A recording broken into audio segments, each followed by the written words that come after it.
acara pembahasan materi spiritual keagamaan pada hari pertama ini, yang insya Allah akan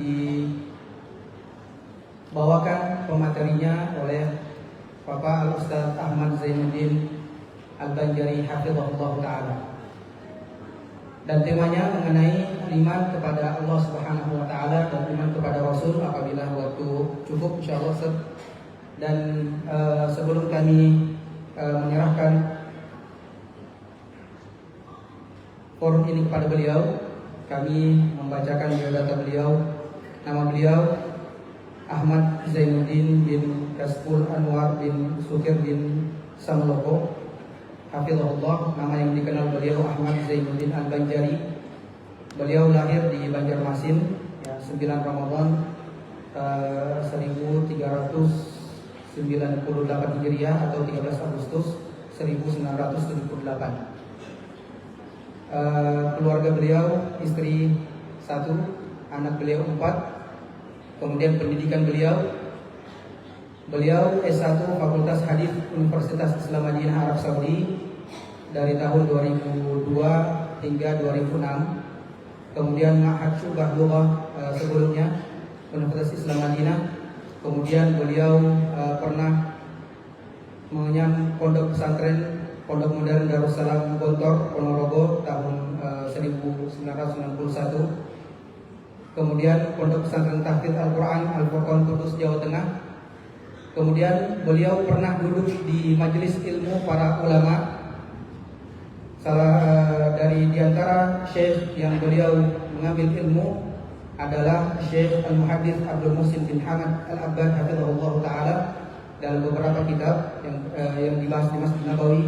Kemudian Syekh Profesor Dr. Abdul Razak bin Abdul Muhsin Al-Badr hafizahullah di beberapa tempat, salah satunya di Masjid Syekh Abdul Aziz bin Baz kampus Universitas Islam Madinah. Kemudian ada Syekh Profesor Dr. Ibrahim bin Amir Ar-Ruhaili. Kemudian Syekh Profesor Dr. Sulaiman bin Salimullah Ar-Ruhaili. Kemudian Syekh Profesor Dr. Saleh bin Abdul Aziz Sindi hafizahullah. Dan Syekh Al-Muqri Ubaidullah bin Atha Al-Afghani rahimahullah. Kemudian pengalaman dakwah beliau adalah pendakwah di Islamic Cultural Center Kota Dammam, Kerajaan Arab Saudi. Dan kegiatan-kegiatan dakwah beliau adalah sekarang pemimpin pesantren Intan Ilmu Barito di Kalsel, kemudian pembina Rifat TV, kemudian komisaris Intro Radio di Tanah Laut Kalimantan Selatan, kemudian pembina Yayasan Sa'adah Martapura Kalimantan Selatan. Dan juga beliau menulis beberapa buku, di antara buku-buku beliau ada dengan judul Terhina Karena Hutang, kemudian ada Wanita Penghuni Neraka, Untukmu Yang Masih Meninggalkan Salat, dan ada beberapa list buku beliau. Kami tidak baca semuanya karena waktu yang sangat mepet. Berikutnya langsung saja untuk materi yang beliau akan sampaikan tentang materi beriman kepada Allah Subhanahu wa ta'ala. Kepada beliau waktu tempat kami persilakan. Assalamualaikum warahmatullahi wabarakatuh. Bismillahirrahmanirrahim. Innal hamdalillah nahmaduhu wa nasta'inuhu wa nastaghfiruh wa na'udzu billahi min shururi anfusina wa sayyiati a'malina. Man yahdihillahu fala mudilla lahu wa man yudlil fala hadiya lahu. Wa ashhadu an la ilaha illallah wahdahu la sharika lahu wa ashhadu anna Muhammadan 'abduhu wa rasuluh. Ya ayyuhalladzina amanu taqullaha haqqa tuqatih wa la tamutunna illa wa antum muslimun. Ya ayyuhan nasu taqu rabbakum alladhi khalaqakum min nafsin wahidah wa khalaqa minha zawjaha wa batha minhuma rijalan katsiran wa nisaa'a wattaqullaha alladhi tasaaluna bihi wal arham innallaha kana 'alaykum raqiba. Ya ayyuhalladzina amanu taqullaha wa qulu qawlan sadida يصلح لكم أعمالكم ويغفر لكم ذنوبكم ومن يطع الله ورسوله فقد فاز فوزا عظيما. أما بعد فإن أصدق الحديث كتاب الله وأحسن الهدي هدي محمد صلى الله عليه وعلى آله وسلم وشر الأمور محدثاتها وكل محدثة بدعة وكل بدعة ضلالة وكل ضلالة في النار. Alhamdulillah, kita bersyukur pada Allah Subhanahu wa taala pada hari ini, hari Sabtu sore tanggal 4 Ramadan 1447 Hijriah, bertepatan dengan 22 Februari 2026. Kita dimudahkan oleh Allah Subhanahu wa taala untuk duduk bersama di dalam kegiatan Ramadan Leadership Camp untuk ASN di Provinsi Sulawesi Selatan. Salawat dan salam semoga selalu Allah berikan kepada Nabi kita Muhammad sallallahu alaihi wa ala alihi wasallam, pada keluarga beliau, para sahabat serta orang-orang yang mengikuti beliau sampai hari kiamat kelak. Dengan nama-nama Allah yang husna dan sifat-sifat yang mulia, kita berdoa, Allahumma inna nas'aluka ilman nafi'an wa rizqan tayyiban wa amalan mutaqabbala. Wahai Allah, kami mohon kepada Engkau ilmu yang bermanfaat, rezeki yang baik, dan amal yang diterima. Allahumma sallimna ila Ramadan wa sallim lana Ramadan wa tasallamhu minna mutaqabbala. Wahai Allah, sampaikanlah umur kami untuk menyelesaikan bulan Ramadan ini, dan selamatkanlah untuk kami bulan Ramadan ini, dan terimalah dari kami amal ibadah di dalam bulan Ramadan ini.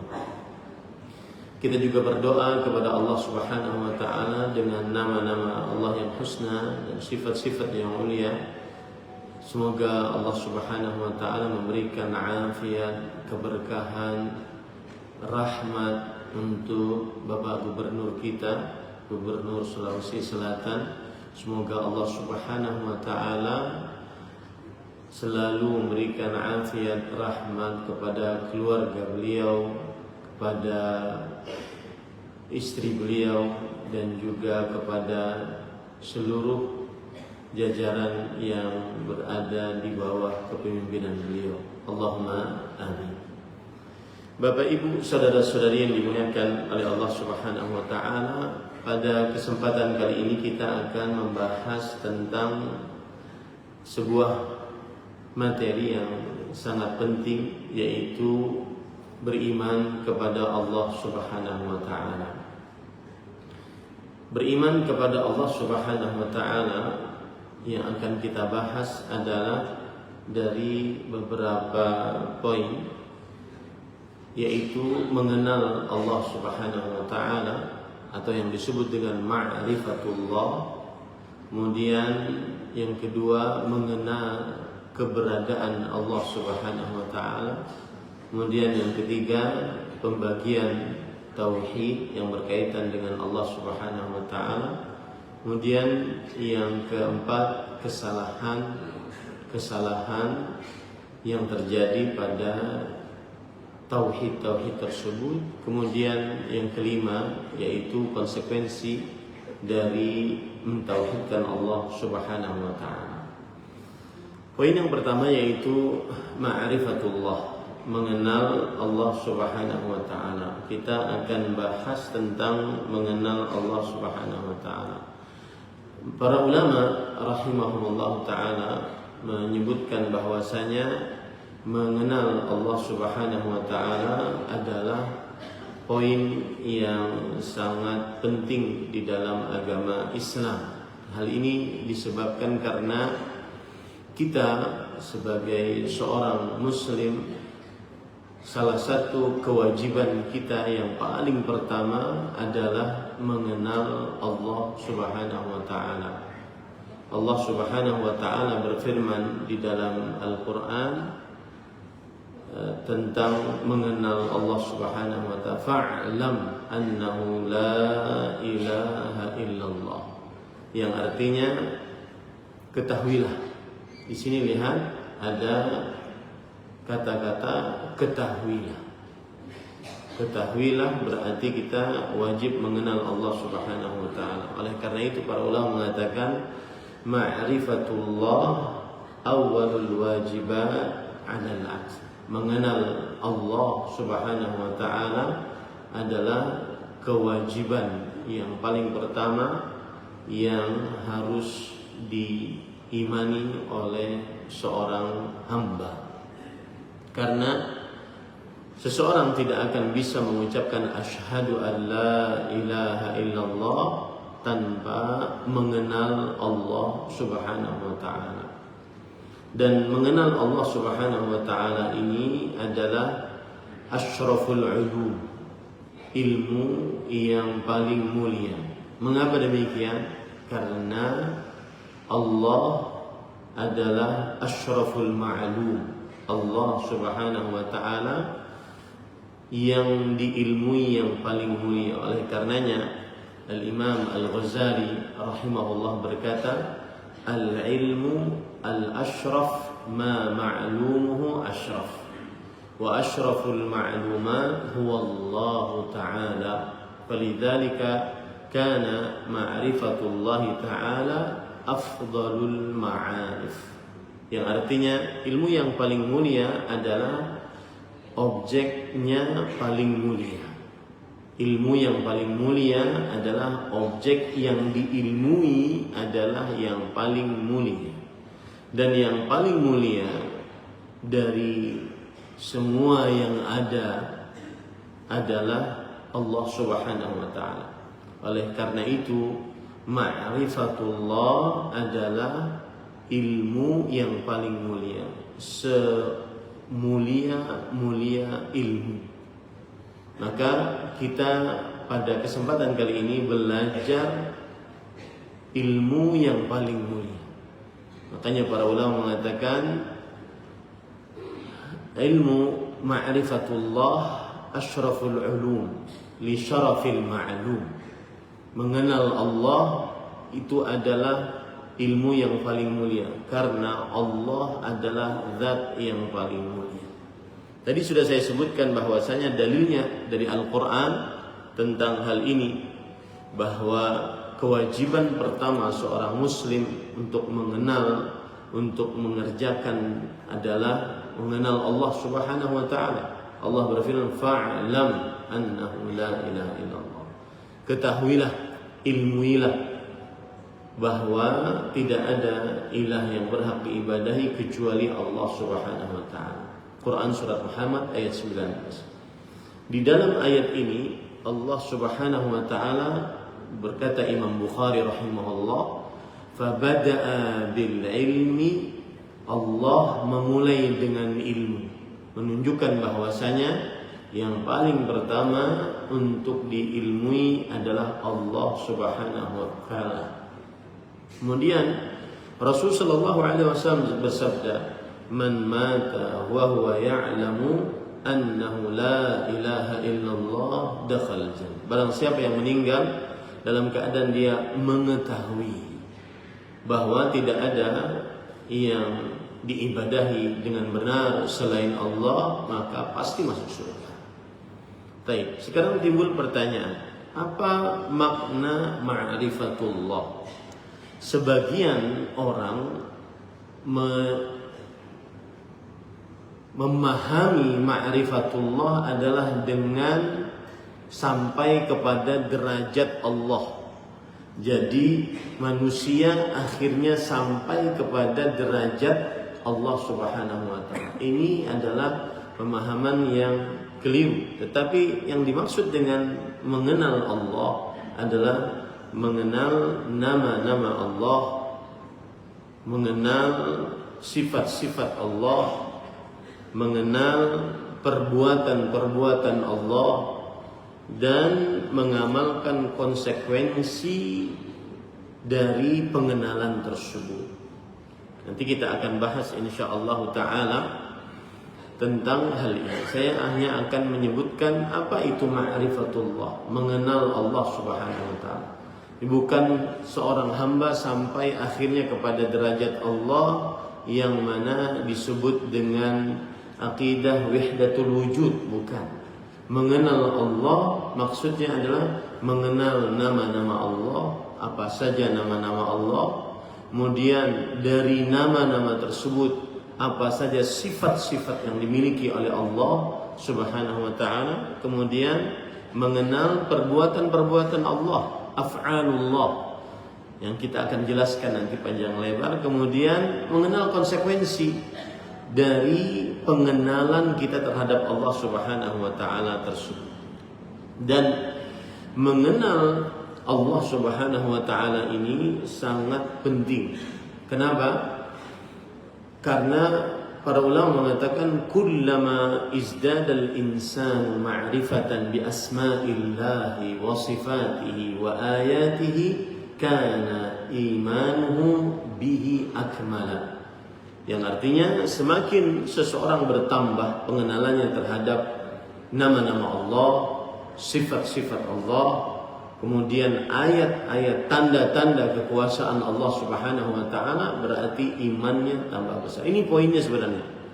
Ini poinnya. Ketika kita lebih mengenal Allah, mengenal nama-nama Allah, mengenal sifat-sifat Allah Subhanahu wa taala, maka akhirnya kita benar-benar mengakui bahwasanya Allah Subhanahu wa taala adalah satu-satunya yang paling berhak untuk diibadahi.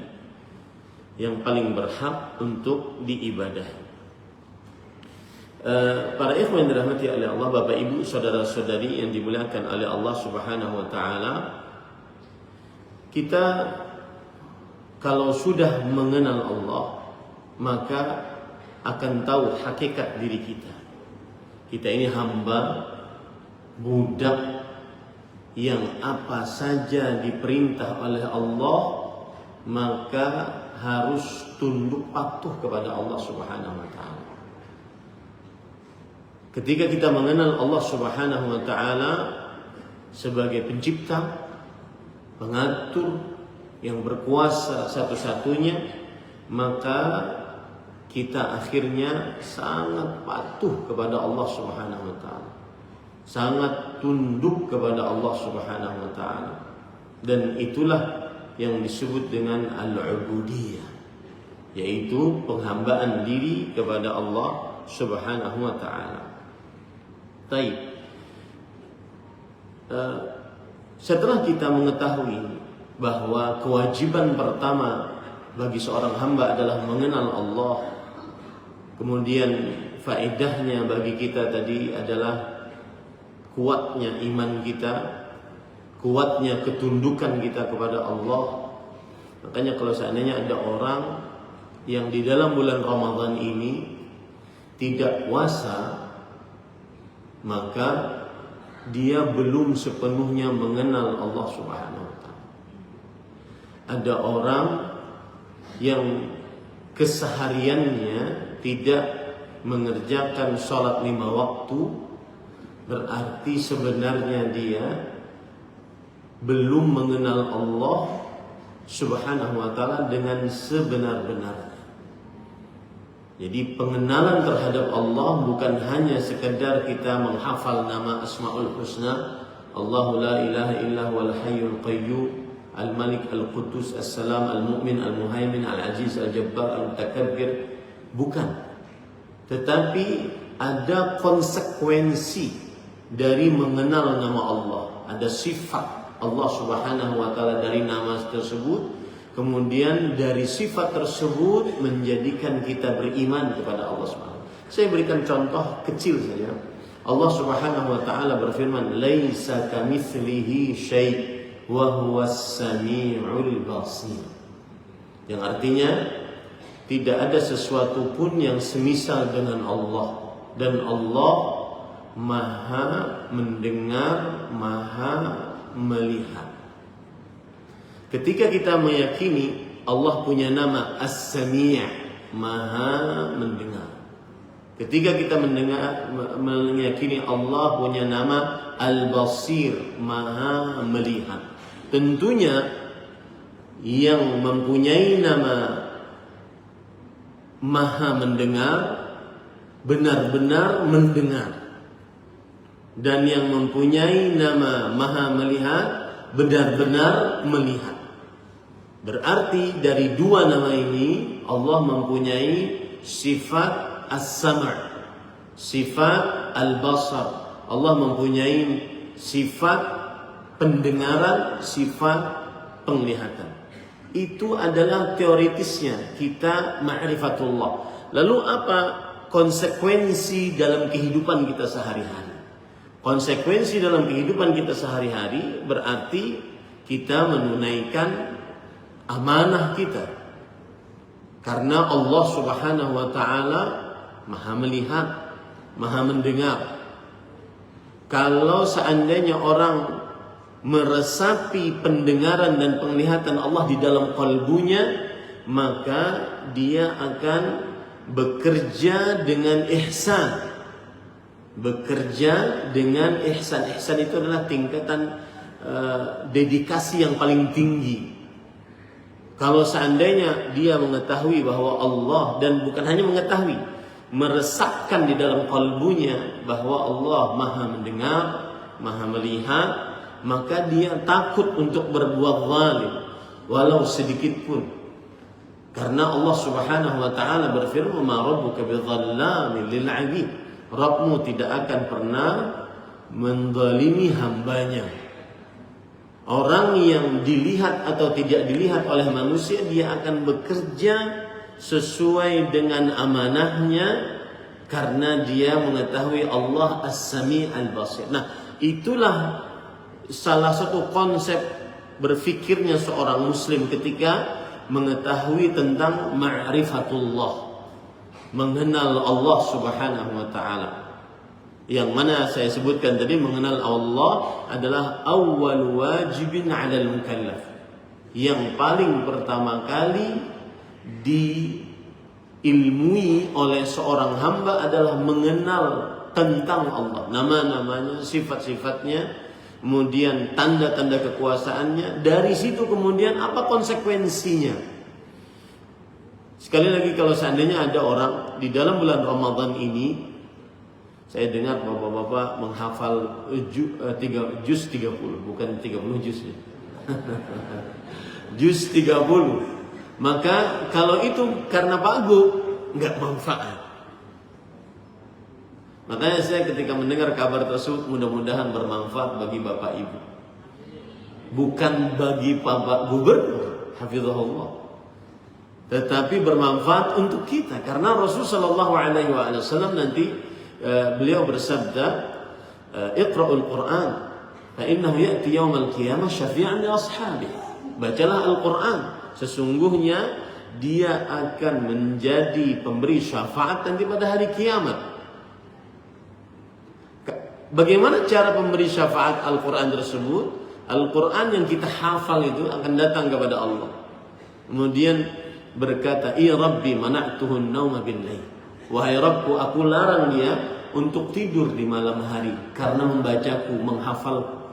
Fasyafi'ni fi, maka ampuni dosa-dosa. Jadi semestinya kita harus berterima kasih yang punya peraturan nih, harus hafal juz 30.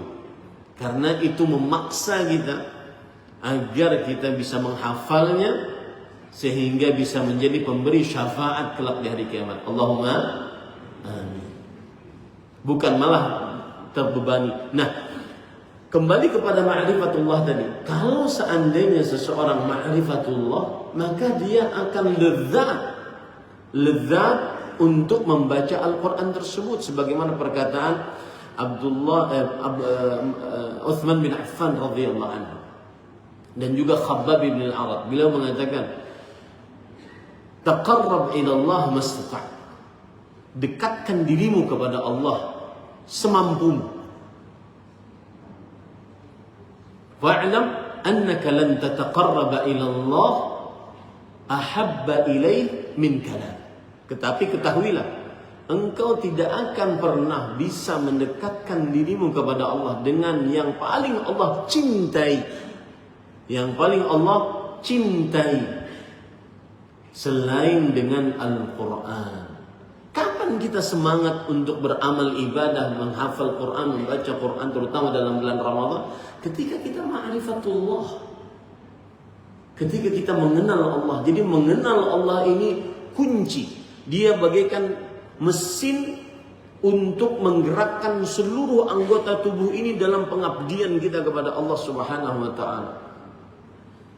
Maka para ulama rahimahumullah taala mengatakan di antaranya Fadilat Al-Syeikh Al-Imam Al-Ghazali tadi mengatakan al-ilmu asyraf ma ma'lumuhu asyraf wa asyraful ma'lumat huwa Allah.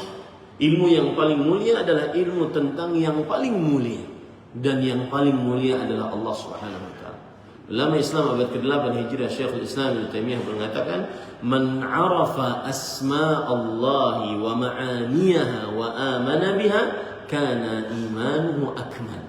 Barang siapa yang mengetahui nama-nama Allah dan sifat-sifat Allah dan mengimaninya, ini yang paling penting.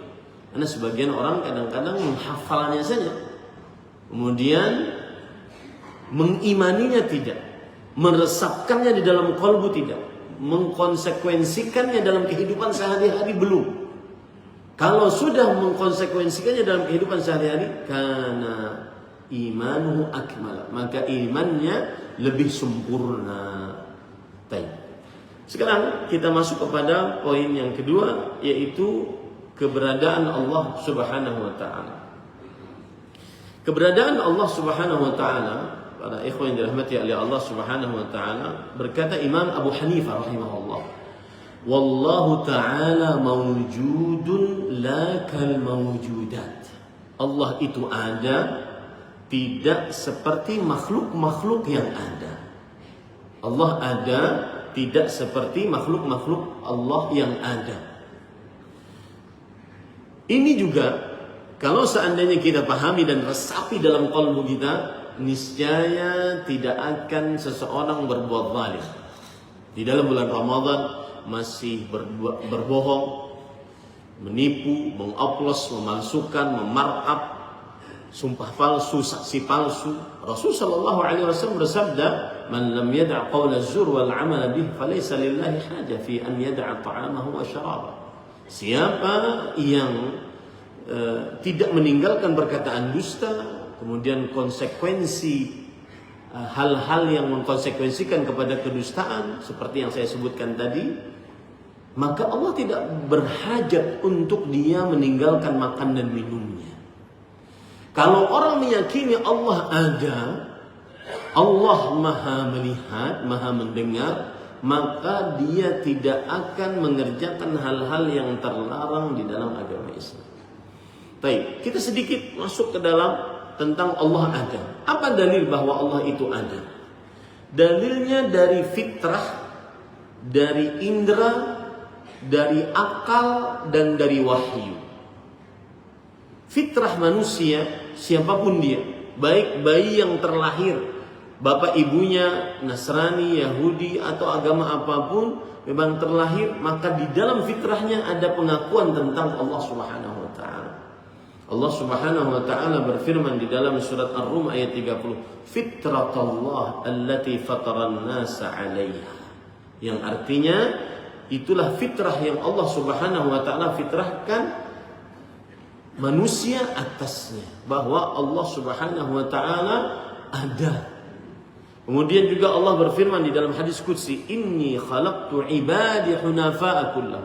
Aku ciptakan hamba-hambaku seluruhnya lurus, yaitu mengakui adanya Allah Subhanahu wa taala. Makanya orang musyrik kalau seandainya di tengah lautan, di atas kapal, diombang-ambing oleh ombak yang besar, Allah menyebutkan dalam surah Al-Ankabut ayat 65, "Fa idza rakibu fil fulk da'u Allah mukhlishina." Kalau mereka naik kapal, mereka akan berdoa kepada Allah dengan tulus karena mereka yakin bahwa Allah itu ada. Ini juga pelajaran bagi kita. Orang muslim pantang untuk berputus asa. Kenapa? Karena ada Allah Subhanahu wa ta'ala. Coba perhatikan. Saya ingin menyebutkan tentang kisah Nabi Musa AS. Di hadapannya lautan, di belakangnya Fir'aun dan bala tentaranya lengkap. Bahkan disebutkan bala tentaranya itu 1 juta bala tentara. Kemudian di sampingnya ada kaumnya yang merengek-rengek, mengatakan bahwasanya kita akan didapati oleh Fir'aun. Tetapi ketika Nabi Musa meyakini bahwa Allah itu ada, maka apa kata Nabi Musa? Kalla inna ma'iya rabbi sayahdi. Tidak, Rabbku bersamaku, ada. Orang Muslim pantang untuk putus asa karena dia sangat meyakini Allah itu ada. Orang Muslim pantang untuk bunuh diri karena dia meyakini Allah itu ada. Orang Muslim pantang untuk tidak optimis di dalam perkara dunia apalagi akhirat. Kenapa? Karena dia meyakini Allah itu ada. Ini para ikhwan dirahmati oleh Allah. Adapun dari akal tentang adanya Allah Subhanahu wa taala, ayat ini yang sangat luar biasa, surat At-Tur ayat 35. Allah Subhanahu wa taala berfirman di dalam Al-Qur'an, "Am khuliqu min ghairi syai'in am humul khaliqun." Mungkin carikan yang dalil wujud akal. Ya. Apakah mereka tercipta tanpa sesuatu pun, ataukah mereka yang mencipta diri mereka sendiri? Seorang sahabat Rasul Sallallahu Alaihi Wasallam masuk Islam gara-gara ayat ini. Beliau mengatakan, kada qalbi an yatir, hampir jantungku copot ketika mendengar ayat ini. Coba perhatikan 3 poin dari ayat ini. Yang pertama, ayat ini adalah hujjah sangat rasional yang sangat kuat. Manusia hanya memiliki 3 kemungkinan. Pertama, tercipta tanpa sebab dan itu mustahil. Yang kedua, menciptakan dirinya sendiri itu lebih mustahil. Yang ketiga, diciptakan oleh pencipta, inilah yang benar. Makanya Syekhul Islam Taimiyah rahimahullah berkata, al-ilmu biwujudi rabbi daruriyun fil fitrah. Ilmu pengetahuan tentang adanya, wujudnya Allah adalah perkara yang darurat di dalam fitrah manusia. Fitrah itu artinya sudah menancap di dalam qalbu sebenarnya. Makanya kalau ada orang yang tidak mengakui adanya Tuhan, ateis, tidak mengakui adanya Tuhan, itu berarti fitrahnya sudah berubah. Banyak sebabnya, salah satu sebab terbesarnya adalah kesombongan. Maka pelajaran menarik di sini, subhanallah. Orang yang mengakui adanya Allah, dia akan sangat tawadhu di hadapan manusia. Jadi mengenal Allah ini, Bapak Ibu saudara-saudari, dia sumber semua ilmu yang ada. Sumber ilmu yang ada. Dia tawadhu, dia tidak akan pernah sombong bagaimanapun siapapun dia. Kenapa? Karena ada Allah. Yang mencipta saya adalah Allah. Tidak mungkin saya mencipta diri sendiri. Karun kenapa dia binasa? Ketika dia mengatakan innama utituhu ala ilmin indi. Ini harta yang aku dapati semuanya karena kepintaranku. Hartanya tahu Pak. Kan Allah Subhanahu wa taala berfirman dalam surat Al-Qasas. Silakan baca dalam surat Al-Qasas ayat 76 sampai 84. Allah Subhanahu wa taala berfirman, "Inna Qarun kana min qaumi Musa." Sesungguhnya Qarun itu adalah hidup di zaman Nabi Musa, dia umatnya Nabi Musa. "Wa atainahu minal kunuz ma inna mafatihahu latanu bil usbah." Kami berikan kepada Qarun kekayaan yang kunci kekayaannya itu dibawa oleh puluhan bagel. Bagel itu adalah perpaduan antara kuda dengan keledai. puluhan kuncinya. Makanya kalau seandainya di Sulawesi Selatan digali tanah, maka kemudian dapat harta, orang akan menyebutnya harta karun. Padahal si karun belum sampai kepada Sulawesi Selatan. Kenapa? Simbol kekayaan dunia. Cuma kesalahan dia satu. Dia tidak mengakui wujud Allah Subhanahu wa ta'ala. Dengan cara dia menyombongkan ini, innama utitu ala ilmin ilmi. Aku yang kudapatkan ini dari harta ini adalah hasil ilmu yang aku miliki. Fir'aun demikian juga. Fir'aun demikian juga. Wa ma rabbul alamin? Apa itu rabbul alamin? Enggak ada rabbul alamin. Ana rabbukumul a'la. Aku Rabb kalian yang paling tinggi. Maka para ikhwan yang dirahmati oleh Allah Subhanahu wa taala, perhatikan baik-baik. Kemudian Syekhul Islam berkata tadi, al-ilmu biwujudi Rabbi daruriyun fil fitr. Ilmu tentang keberadaan Allah itu darurat secara fitrah manusia. Wa in kana qad yu'radu li ba'd an-nas min asy-syubah ma yufsidu fitratahu. Meskipun terkadang sebagian manusia tertimpa syubhat yang merusak fitrahnya. Nanti kita akan bahas syubhatnya. Cuma saya mudah-mudahan cukup waktunya. Kemudian dalil yang ketiga tentang adanya Allah Subhanahu wa taala, dalil indrawi.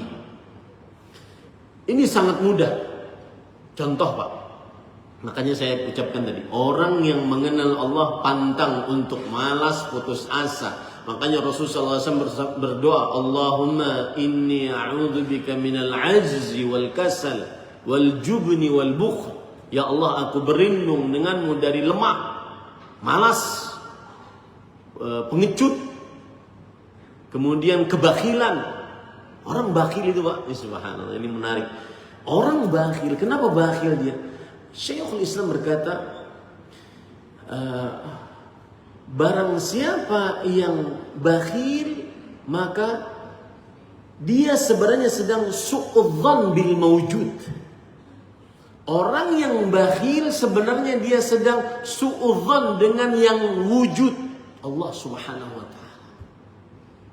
Kalau seandainya dia tahu Allah ada, Allah berfirman, unfiq alaik, sedekahkan, aku akan ganti sedekahmu. Allah Subhanahu wa taala berfirman, wa ma anfaqtum min syai' fa huwa yukhlifu, apa saja yang kalian sedekahkan Allah akan ganti. Kalau dia yakini, dia tidak akan pernah bakhil. Apalagi ditambah dari hadis Rasulullah SAW, la yastami'u asy-syuhhu wal iman fi qalbil mu'mini abadan.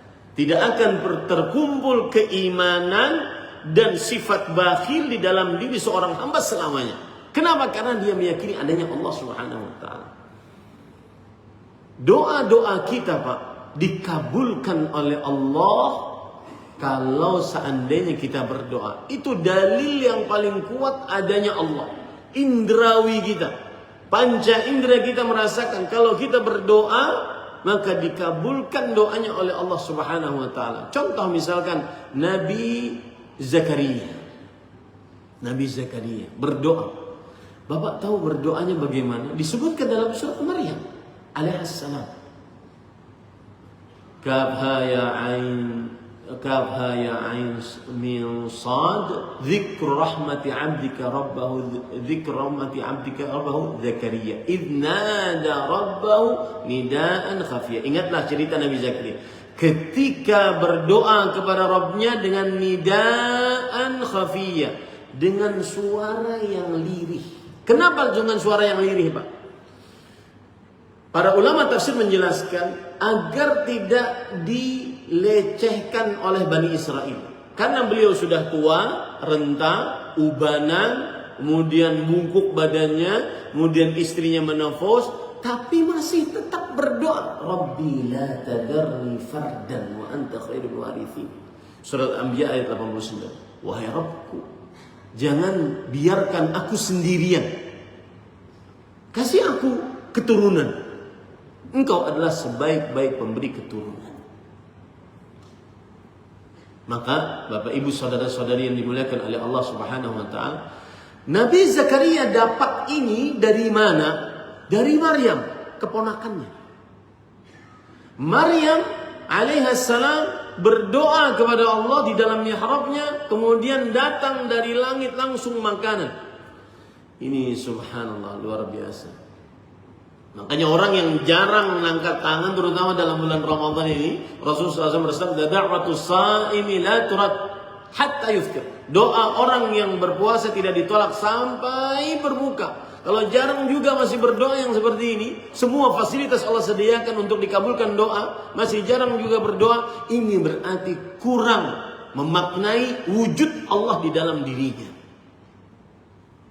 Nah, Maryam alaihissalam ketika berdoa di mihrabnya, kemudian datang turun langsung makanan. Nabi Zakaria bertanya, "Anna laki hadha?" Ini dapat dari mana? Nyuri kamu? Dapat dari mana? Kemudian kata Maryam alaihissalam, "Qalat huwa min indillah, innallaha yarzuqu man yasha bighairi hisab." Dia dari sisi Allah. Allah memberikan rezeki kepada siapa yang dikehendakinya tanpa batas. Dan disebutkan oleh ulama tafsir, rizqan, makanan yang diberikan oleh Allah kepada Maryam, faqihatus syita fi shaif wa faqihatus shaif fi syita. Makanan itu adalah makanan yang aturan ada di musim dingin, Allah Subhanahu wa taala kasih di musim panas. Kemudian di musim panas ada dikasih oleh Allah Subhanahu wa taala di musim dingin. Artinya makanannya tidak pernah berhenti. Kapan kita bisa begitu, Pak? Ketika kita meresapi adanya wujud Allah Subhanahu wa taala. Ini dalil yang sangat kuat bahwasanya Allah Subhanahu wa taala ada, yaitu secara indrawi. Kemudian juga mukjizat-mukjizat para nabi, terbelahnya bulan, kemudian terbelahnya lautan. Nabi Musa alaihissalam, Allah Subhanahu wa taala berfirman dalam surah Asy-Syu'ara ayat 63, "Fanfalaqa fakana kullu firqin qattawdin 'adzim." Yang artinya maka lautan tersebut terbelah. Jadi terbelahnya itu bukan kemudian terbelah begitu, bukan, Pak. Tetapi dia seperti tertahan oleh dinding, sehingga yang di sini kering. Nabi Musa memukulkan tongkatnya, kemudian yang sebelah kanan dan kiri kering. Jadi dia tidak mengalir. Itu dalil tentang wujudnya Allah Subhanahu wa taala. Maka Bapak Ibu saudara-saudari yang dimuliakan oleh Allah Subhanahu wa taala, saya ingin menyinggung sedikit tentang wujud Allah Subhanahu wa taala. Sebagian orang yang tidak mengakui akan keberadaan Allah, wujud Allah, satu karena kesombongan. Yang kedua karena syubhat, lebih mengedepankan akal dibandingkan dalil syariat. Kemudian yang ketiga mengikuti hawa nafsu. Yang ketiga mengikuti hawa nafsu. Yang keempat adalah syubhat ilmu filsafat yang kemudian diterjemahkan ke dalam bahasa Arab, kemudian dipelajari oleh kaum muslimin. Filsafat itu sebenarnya adalah tata cara berpikir, tetapi ketika dikaitkan dengan teologi ketuhanan, di sini yang keliru. Ini para ikhwan yang dirahmati oleh Allah, Bapak Ibu, saudara-saudari yang dimuliakan oleh Allah Subhanahu wa taala. Sekali lagi, kalau ada orang mengakui tentang adanya Allah, maka kita tidak akan pernah korupsi, tidak akan pernah tidak menunaikan amanah, tidak akan pernah berbuat zalim, tidak akan pernah berbuat ihsan hanya di hadapan atasan. Wah, ini bagus nih istilahnya. Berbuat ihsan hanya di hadapan atasan. Saya akan berbuat ihsan karena saya yakin betul Allah berfirman, "Innallaha la yudhi'u ajral muhsinin." Allah tidak menyia-nyiakan ganjaran pahala orang yang berbuat ihsan. Dilihat orang atau tidak, dia tetap bekerja, beramal, baik mengabdi diri kepada Allah ataupun melayani masyarakat seperti yang dilakukan oleh Bapak Ibu saudara-saudari sekalian. dia tetap dalam kondisi ihsan, diketahui oleh Bapak Gub atau tidak, diketahui oleh kepala dinas atau tidak, oleh atasannya atau tidak, saya yakin Allah ada dan melihat serta mendengar saya. Baik. Kemudian lanjut.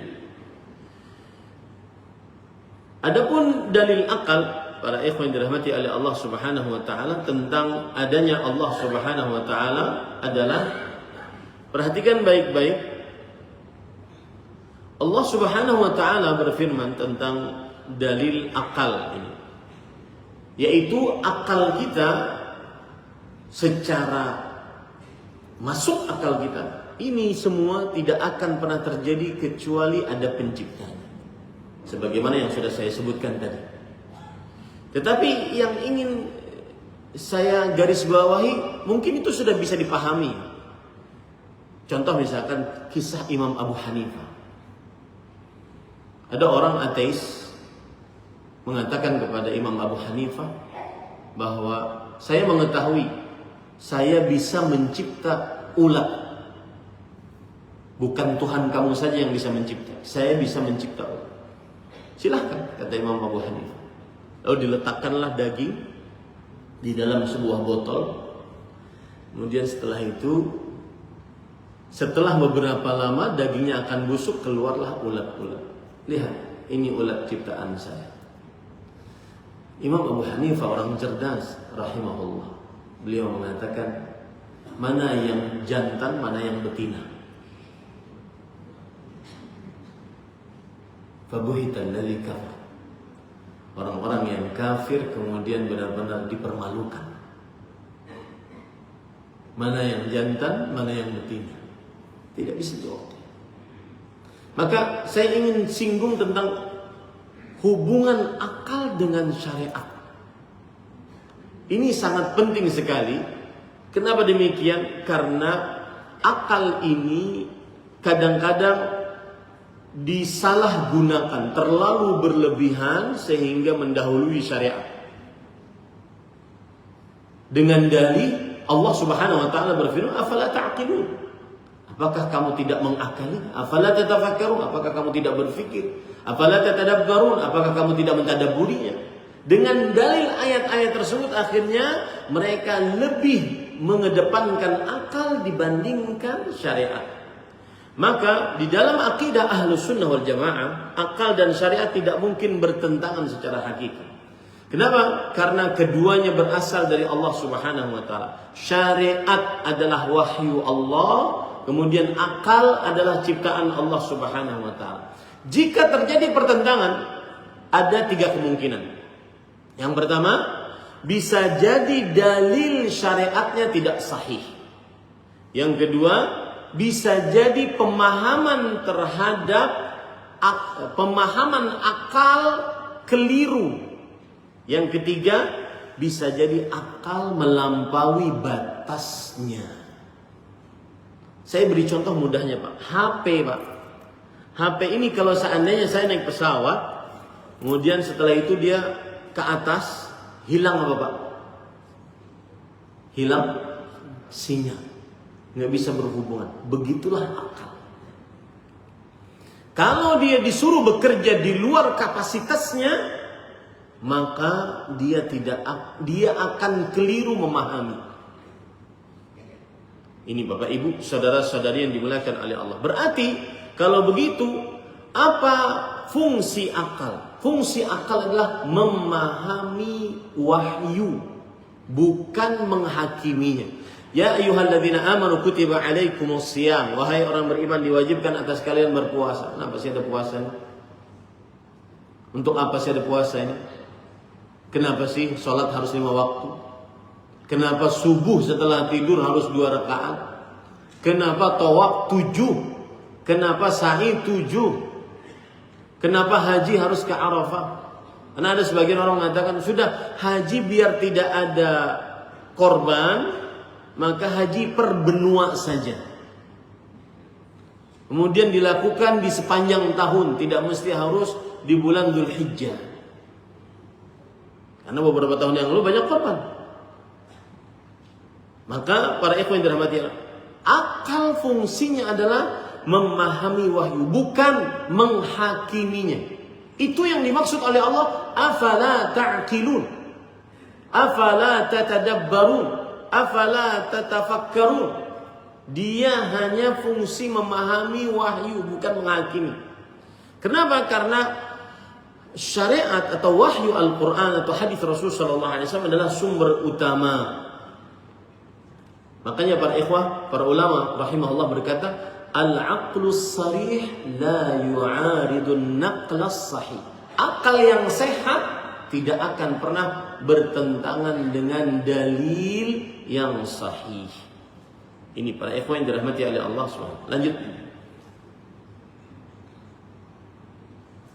Baik. Kemudian para ikhwah yang dirahmati oleh Allah Subhanahu wa taala, dalil tentang adanya Allah Subhanahu wa taala di dalam Al-Qur'an. Sekarang kita membicarakan tentang dalil adanya Allah Subhanahu wa taala berdasarkan wahyu. Wahyu berarti Al-Qur'an dan sunnah. Mimpi bukan wahyu. Perasaan bukan wahyu. Kebiasaan orang banyak bukan wahyu. Yang wajib diterima Al-Quran dan Sunnah. Tentunya ini nanti dipahami oleh pemahaman para generasi terbaik, yaitu para sahabat, para tabi'in, para tabi'ut tabi'in. Termasuk imam yang 4, itu generasi terbaik. Wahyu diantaranya Allah berfirman di dalam surah Az-Zumar ayat 62. Allahu khaliqu kulli syai' wa huwa ala kulli syai'in wakil. Allah adalah pencipta segala sesuatu. Kemudian juga Allah Subhanahu wa taala berfirman di dalam Al-Qur'an, am khuliqu min ghairi syai'in am humul khaliqun. Apakah mereka dicipta tanpa sesuatu, tanpa pencipta, ataukah mereka menciptakan diri mereka sendiri? Afara'aitum ma tumnun a antum takhluqunahu am nahnul khaliqun? Surah Al-Waqiah ayat 58 sampai 59. Maka apakah kalian memperhatikan apa yang kalian pancarkan? Kaliankah yang menciptakannya ataukah kami yang menciptakannya? Ini semua dalil tentang adanya Allah Subhanahu wa taala. Baik, lanjut. Nah, kalau sudah kita pahami 2 poin tadi, ma'rifatullah, keberadaan Allah, kita sekarang ingin lebih mengenal Allah Subhanahu wa taala. Jadi cara berpikirnya apa? Mengenal Allah kewajiban seorang hamba. Kemudian salah satu bentuk pengenalan Allah adalah keberadaan Allah, bahwa Allah itu wujud, ada. Tetapi la kal mawjudat, tidak seperti makhluk-makhluk yang ada. Nah, salah satu poin tentang pengenalan Allah yaitu tentang Allah Subhanahu wa taala diyakini dengan 3 hal. Yang pertama yang disebut dengan rububiyah. Yang kedua yang disebut dengan uluhiyah, yang ketiga yang disebut dengan asma was sifat. Para ikhwan yang dirahmati oleh Allah Subhanahu wa taala, lanjut. Pembagian tauhid ini bukan dari kantong saya atau orang-orang ulama-ulama sebelum saya, tetapi dia berdasarkan dari wahyu, dari Al-Quran, yaitu surat Maryam ayat 65. Perhatikan baik-baik. Rabbus samawati wal ard wa ma bainahuma fa'budhu wastabir li'ibadatihi hal ta'lamu lahu samiyya. Yang artinya Allah Subhanahu wa taala berfirman, Rabbus samawati wal ard. Dialah Rabb yang memiliki langit dan bumi dan apa yang ada di antara keduanya. Ini disebut dengan rububiyah, bahwa Allah Rabb. Dan Rabb ada 3 hal yang menunjukkan kepada rububiyah. Al-khalqu wal mulku wat tadbir. Penciptaan, pengaturan dan kekuasaan. Hanya Allah yang memiliki ini. Penciptaan hanya Allah yang mencipta. Pengaturan hanya Allah yang mengatur. Kekuasaan hanya Allah yang berkuasa secara mutlak. Adapun manusia berkuasa tidak mutlak. Manusia bisa membuat meja, tidak mutlak. Tetapi pencipta, pengatur, berkuasa hanya Allah Subhanahu wa taala. Dari mana itu kita ambil? Rabbus samawati wal ardh wa ma bainahuma. Salah satu dalilnya juga adalah alhamdulillahi rabbil alamin. Segala puji hanya milik Allah, Rabb semesta alam. Kemudian fa'budhu wastabir li'ibadati. Maka ibadahilah dia dan bersabarlah dalam beribadah kepadanya. Nah, di sini ada poin penting Bapak Ibu saudara-saudari yang dimuliakan oleh Allah. Siapa yang mengakui Allah pencipta, pengatur, berkuasa, maka dia wajib beribadah hanya kepada Allah semata, tiada sekutu bagi Allah. Saya beri contoh doa, ibadah doa. Siapa yang mengakui Allah Maha Pencipta, Maha Pengatur, Maha Berkuasa, maka dia berdoa hanya kepada Allah. Fad'ullah mukhlishina lahuddin. Allah berfirman dalam Al-Quran, maka berdoalah kalian dengan ikhlas, murni, suci, satu hanya untuk Allah Subhanahu wa taala. Tidak berdoa kepada makhluk, walaupun makhluk itu paling termulia seperti Jibril, malaikat paling termulia, atau makhluk paling termulia dari manusia seperti Nabi kita Muhammad sallallahu alaihi wasallam, tidak berdoa kepadanya. Apalagi makhluk-makhluk yang derajatnya di bawah mereka berdua. Ini konsekuensi dari ayat ini. Yang mengakui Allah Rabb, maka wajib baginya berdoa hanya kepada Allah. Ada faedah menarik, Pak. Seseorang akan semangat beribadah ketika dia mengakui Allah Subhanahu wa taala Rabb. Contoh doa tadi. Hitung nanti sampai di rumah, karena ini kita sepekan katanya. Berapa waktu Allah dikasih oleh Allah 24 jam, berapa jam kita ngangkat tangan sama Allah Subhanahu wa taala? Padahal Rasulullah sallallahu alaihi wasallam bersabda, "Man lam yas'alillah yaghdab alaih." Siapa yang tidak berdoa kepada Allah, Allah akan marah kepadanya. Rasulullah sallallahu alaihi wasallam bersabda, "Laisa syai'un akram 'ala Allah min ad-du'a." Tidak ada sesuatu yang paling mulia di sisi Allah dibandingkan doa. Tetapi kenapa sebagian orang malas berdoa? Hanya sekedar minta, ngangkat tangan, minta. Kenapa? Salah satu sebabnya adalah kurang mengimani rububiyah Allah. Itu rahasianya. Makanya para ulama mengatakan tauhidur rububiyah yastalzimu tauhidal uluhiyah. Yang meyakini bahwa Allah Subhanahu wa taala satu-satunya yang Maha Pencipta, Pengatur, Berkuasa, maka mengkonsekuensikan dirinya sangat rajin ibadah, sangat rajin doa, sangat rajin sholat. Kenapa? Karena Allah lah yang mencipta, mengatur, berkuasa. Ini faedah yang sangat luar biasa. Kemudian lanjutan ayat tadi, hal ta'lamu lahu samiyya. Maka apakah engkau mengetahui ada sesuatu yang sebanding dengannya? Maksudnya ini tauhid asma wa sifat. Nama-nama dan sifat-sifat Allah Subhanahu wa taala. Nah, Bapak Ibu, saudara-saudari yang dimuliakan oleh Allah, saya ingin menyinggung kalbu kita di dalam pembicaraan tentang tiga tauhid ini. Ketika kita mengenal Allah Subhanahu wa taala, Maha Pencipta, Maha Pengatur, Maha Berkuasa, kemudian Allah lah satu-satunya yang paling berhak untuk diibadahi. Kemudian Allah Subhanahu wa taala memiliki nama-nama yang husna, sifat-sifatnya yang mulia, maka salah satunya adalah membuat kita senantiasa tunduk, patuh kepada Allah dengan ketundukan mutlak. Tidak ada sebab apapun. Engkau ya Allah ngasih saya, tidak ngasih saya akan tunduk kepada Engkau. Makanya Para ulama mengatakan tauhid maknanya adalah al-khudu' wadh-dhullu tam ma'a ghayatil mahabbah. Yang artinya tunduk dan menghinakan diri secara sempurna kepada Allah disertai dengan rasa cinta yang paling tinggi. Kita sholat tarawih, kita bersahur, bangun sahur, kita puasa, kita baca Quran saat puasa.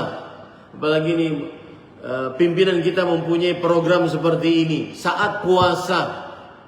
Maka dengan memahami 3 hal tadi, rububiyah Allah, kekuasaan Allah, kemudian uluhiyah Allah, peribadatan Allah, kemudian asma wa sifat dari Allah Subhanahu wa taala, maka dia akan benar-benar semangat untuk mengerjakan apa yang merupakan penundukan dirinya kepada Allah Subhanahu wa taala.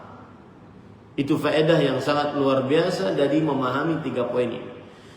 Bapak Ibu saudara-saudari yang dimuliakan oleh Allah, saya ingin lebih mendalami lagi tentang 3 ini.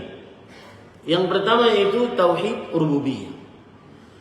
Memahami bahwa, meyakini bahwa Allah Subhanahu wa taala Maha Pencipta, Maha Pengatur, Maha Berkuasa. Dalilnya surat Al-A'raf ayat 54. Ala lahul khalqu wal amr. Yang artinya ingatlah, milik Allah penciptaan dan perintah, pengatur. Ini salah satu fungsinya. Ketika kita meyakini ini, kita tidak akan pernah menyombongkan diri di hadapan orang lain. Karena Allah yang punya perintah, Allah yang punya ciptaan. Bahkan saya sering mengatakan, manusia ini sebenarnya tidak pantas untuk sombong. Kenapa? Karena dia diciptakan oleh Allah keluar dari 2, mohon maaf, lubang air kencing 2 kali. Allah Subhanahu wa taala menciptakan kita dari 2 lubang air kencing, 2 kali kita keluar dari situ. Pertama keluar dari kemaluan bapak kita, kemudian keluar dari kemaluan ibu kita. Air mani, lalu setelah itu keluar sebagai janin, sebagai bayi. Lalu untuk apa kita menyombongkan diri di hadapan Allah Subhanahu wa taala? Ini faedah kalau seseorang meyakini tauhid rububiyah. Allah Subhanahu wa taala berfirman, Allahu khaliqu kulli syai'. Surah Az-Zumar ayat 62. Allah Maha Pencipta segala sesuatu. Tidak ada yang mencipta selain Allah Subhanahu wa taala. Baik. Sekarang kesalahan-kesalahan dalam tauhid rububiyah apa saja? Yang pertama, mengingkari wujud Allah yang sudah kita sebutkan tadi. Ateis, agnostik, dan itu kesombongan sebabnya. Kemudian yang kedua adalah menisbatkan penciptaan, pengaturan kepada selain Allah Subhanahu wa taala. Seperti misalkan, saya ini tidak akan selamat kalau bukan pertolongan kamu. Kalau seandainya ada airnya, kemudian kita sekarang lagi minum, haus ini, kita minum, kita menganggap air inilah yang menghilangkan haus. Orang yang bertauhid rububiyah enggak begitu cara berpikirnya. Cara berpikirnya ini adalah, ini air sarana untuk menghilangkan rasa haus saya. Kalau Allah bertakdir ini air tidak menjadi sarana, maka tidak akan menjadi sarana. Orang yang bertauhid rububiyah, dia akan sangat optimis, tidak mudah pesimis. Makanya salah satu kesalahan dalam tauhid rububiyah menisbatkan penciptaan, pengaturan kepada selain Allah. Kemudian salah satu kesalahan juga menggantungkan hati sepenuhnya kepada sebab yang saya sudah sebutkan tadi. Kita minum obat. Obat ini sarana yang dibuat oleh Allah untuk menghilangkan rasa sakit kita. Bersandarnya kepada Allah Asy-Syafi yang Maha Penyembuh, bukan kepada obat. Sebagian orang sakit gigi, kalau sudah sampai ke dokter gigi baru antrian sudah merasa sembuh. Betul apa betul? Kenapa? Karena ada perasaan dia bergantung kepada yang di dalam kantor si dokter tersebut. Maka Bapak Ibu saudara-saudari, itu kekeliruan. Dan perhatikan baik-baik Bapak Ibu saudara-saudari yang dimuliakan oleh Allah Subhanahu wa taala. Saya sebutkan di situ faidah banyak orang yang mengakui rububiyah Allah namun menyimpang dalam uluhiyah. Apa maksudnya? Ketika ditanya siapa pencipta? Allah. Kenapa berdoa kepada selain Allah? Siapa yang mengatur? Allah. Kenapa bersandar kepada atasanmu? Bahkan saya pernah dicurhati oleh seorang pegawai, Ustaz, susah jujur Ustaz. Kenapa? Sistemnya tidak membuat kita bisa jujur. Sekali saya jujur, saya dimarahin oleh satu kantor Ustaz. Betul apa betul? Gara-gara jujur Ustaz saya dimarahin oleh satu kantor. Akhirnya kami tidak dapat apalah tunjangan, saya nggak paham tunjangan apa. Padahal seorang yang bertauhid rububiyah, meyakini Allah Maha Pencipta, pengatur, berkuasa, pantang untuknya untuk tidak mengabdikan diri kepada Allah Subhanahu. Dan jujur adalah ibadah. Rasulullah SAW bersabda, Inna sidqa yahdi ilal bir, wa innal birra yahdi ilal jannah, wa la yazalu rajulu yasduq wa yataharral sidqa hatta yaktaba inda Allah siddiqa. Sesungguhnya kejujuran menghantarkan kepada kebaikan. Ingat itu Pak. Ingat itu Pak baik-baik. Kejujuran pasti menghantarkan kepada kebaikan. Walaupun jalannya sulit. Walaupun terlihat hasilnya sedikit, walaupun terlihat tidak banyak, dia pasti menghantarkan kepada kebaikan. Dan ini wahyu. Dan Allah Subhanahu wa taala kita harus pahami, Allah lah yang mengatur, mencipta, berkuasa. Ini Bapak Ibu saudara-saudari yang dimuliakan oleh Allah. Kemudian yang selanjutnya tauhid uluhiyah. Artinya mengesahkan ibadah hanya kepada Allah Subhanahu wa taala. Wa'budullah wa la tusyriku bihi syai'an. Jangan beribadahlah kepada Allah dan janganlah kalian mempersekutukan Allah dengan sesuatu apapun. Ibadah apa saja? Saya urut dari lisan, qalbu, kemudian anggota tubuh. Lisan berzikir, baca Quran, memberi nasihat, amar ma'ruf nahi munkar, bersumpah, bersaksi, semua itu ibadah. Qalbu, mahabbah, rasa cinta, bersyukur, rasa syukur, rasa harap, rasa sabar, rasa takut kepada Allah, itu semua ibadah qalbiyah. Tawakal, ikhlas, itu ibadah qalbiyah. Kemudian anggota tubuh, sholat, puasa, zakat, haji, baca Quran, berdoa, berzikir, membantu tetangga, menghormati tamu, berbakti pada orang tua, itu ibadah. Ibadah itu tidak boleh diberikan kecuali hanya kepada Allah. Tidak boleh dimaksudkan kecuali hanya karena Allah Subhanahu wa taala. Kapan seseorang dia beribadah hanya karena Allah? Ketika dia meyakini bahwa sang pemberi ganjaran hanya Allah. Jadi kembali kepada tauhid rububiyah. Baik. Kemudian tauhid yang ketiga adalah tauhid asma was sifat. Sebelumnya tauhid uluhiyah, kesalahannya adalah kesyirikan akbar, seperti berdoa kepada selain Allah, kemudian mensyirikkan Allah dengan syirik yang kecil seperti riya. Riya itu pengertiannya apa? Riya itu pengertiannya adalah memperlihatkan amal di hadapan orang lain atau memperbagusnya supaya dapat pujian dari manusia. Itu adalah riya, dan itu salah satu yang dikhawatirkan oleh Rasul sallallahu alaihi wasallam. Dan itu penyimpangan terhadap tauhid uluhiyah. Dan itu salah satu sebabnya tidak betul-betul meyakini tauhid rububiyah. Kemudian selanjutnya tauhid asma wa sifat, yaitu Allah Subhanahu wa taala berfirman, "Laisa kamitslihi syai' wa huwas samiul basir." Tauhid asma wa sifat adalah meyakini bahwasanya Allah Subhanahu wa taala memiliki nama-nama dan sifat-sifat Allah Subhanahu wa taala. 4 yang sangat terlarang di dalam nama-nama dan sifat-sifat Allah. Yang pertama ta'til, menolak sifat dan nama Allah. Yang kedua tahrif, memalingkan makna dari dalil tanpa alasan yang benar. Yang ketiga takyif, menetapkan bagaimana sifat Allah Subhanahu wa taala. Yang keempat tamtsil, memisalkan Allah Subhanahu wa taala. Saya ingin ambil contoh, Pak.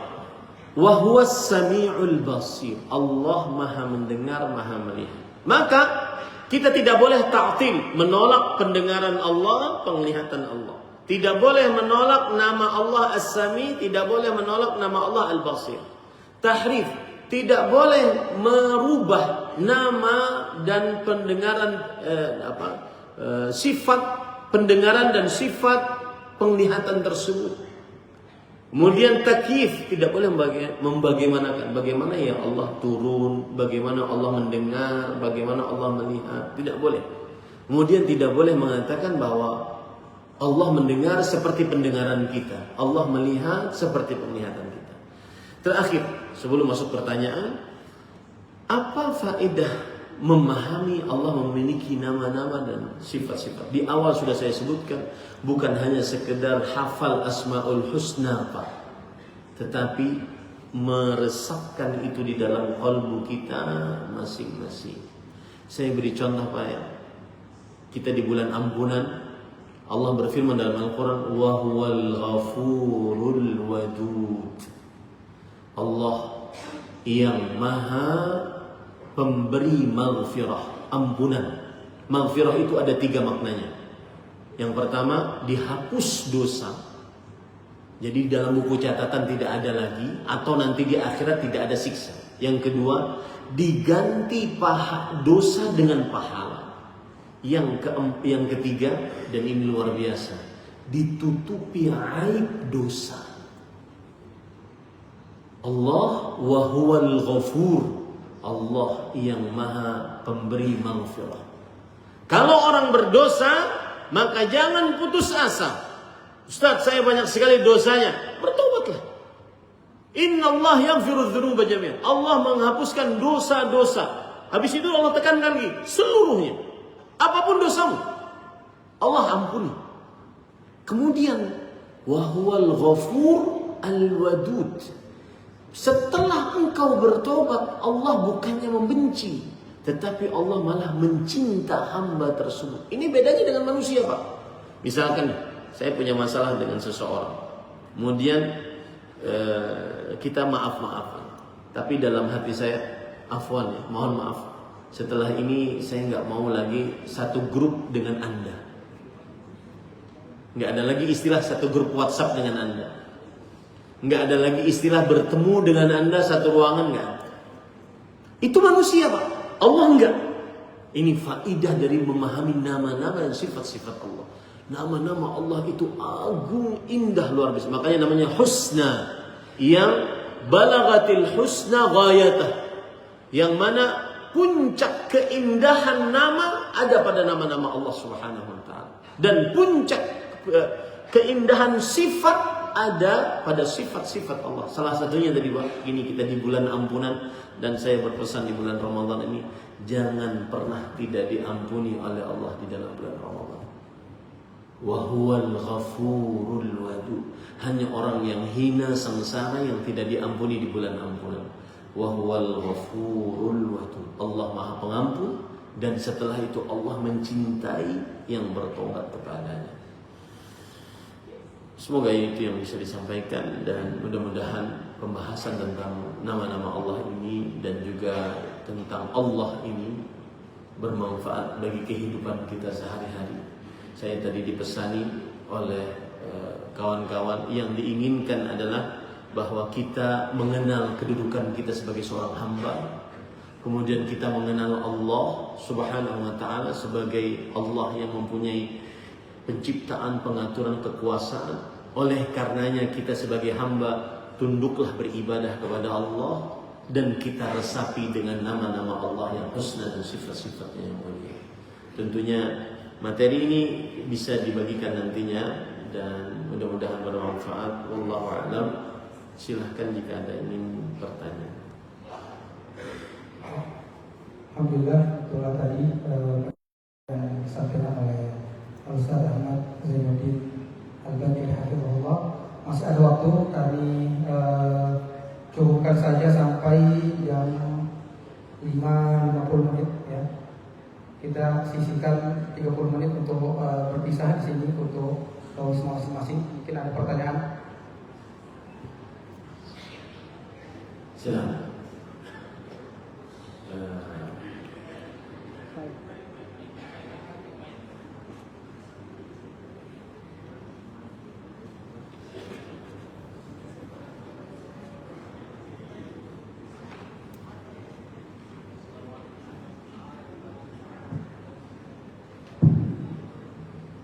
Terima kasih Dr. Assalamualaikum warahmatullahi wabarakatuh. Waalaikumsalam. Jadi Pak menyampaikan beberapa pertanyaan kepada Ustaz. Saya terus terang Ustaz menganggap bahwa kita mencoba meyakini betul bahwa segala sesuatunya tempat kita meminta sesuatu apa dan segalanya itu kepada Allah. Cuma dua hal yang saya tanyakan. Di mana sebenarnya itu Allah? Di mana sebenarnya? Karena jangan sampai saya lagi sesuatu yang saya tidak tahu tempat. Karena kan bisa dikatakan Allah di mana-mana. Kalau sebenarnya di mana? Ya sebenarnya bagaimana? Itu salah. Yang kedua, saya biasakan ingin mencoba meyakini betul ketika saya beribadah. Saya itu menyerahkan segala jiwa kepada Yang Maha Kuasa. Tetapi kami tidak kuat untuk memasukinya. Karena kayak saya bisa seperti itu yang saya bisa rasakan. Saya waktu ini susah juga ini. Saya mau menjiwai sesuatu ibadah kami, akan saya berinteraksi dengan beliau, berhadapan langsung dengan beliau, dan saya tidak kuat untuk melakukan. Mohon penjelasannya. Nomor 2 coba diulangi Pak. Ya, nomor 2 saya biasa saya sholat biasa ingin menjiwai betul bahwa saya berhadapan langsung dengan Yang Maha Kuasa. Sehingga sesuatunya saya sarankan sebelumnya. Cuma kadang saya tidak sanggup untuk memposisikan diri saya untuk langsung berhadapan dengan beliau karena tidak kuat. Coba.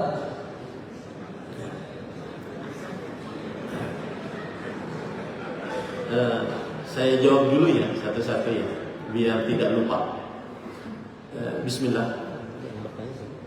Mungkin nanti diperkenalkan nama, kemudian jabatan. Ya, saya Jaya Dinas Karismaker Transvestral. Terima kasih Pak.